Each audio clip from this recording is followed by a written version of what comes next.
perfect cake can never be too rich or too cool. Dust the pan with cocoa instead of flour for a perfectly chocolate appearance. Cool completely so the frosting won't melt. Take advantage of its versatility. You just made perfect even better. Get the complete recipe now at Hershey'sKitchens.com.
Hi, I'm Rebecca Abraxas, and I am going to do a little review.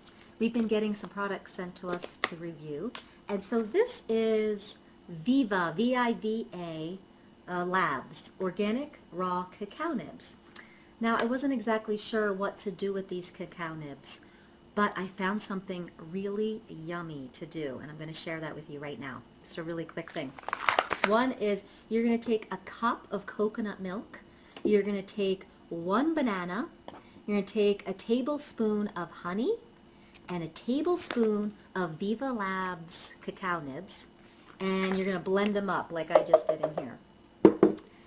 And it is really, really good. It has kind of a sweet taste, but it feels like filling, so you feel like, you never, if you eat something healthy for you, feel like you could go eat a cheeseburger afterwards, but this is not the case. It feels really satiating. So, if you're looking for a nice snack on the go, these cacao nibs are pretty good. And the Viva Labs, I don't have a lot to compare it to, but it tastes fresh. It tastes really good. Cacao nibs on their own, not my thing. They're a little bitter, but in a little smoothie with little honey, oh my gosh. Even my boys will have these with honey, milk, and cacao nibs, and they like them. And what I like about it is I don't get jittery from it, but I get a nice vital energy from it, because I don't do well on coffee. My nerves get kind of... So, yeah, Viva Labs, you've done a great job, and I'm loving my coconut milk banana cacao nib smoothie. So give it a try.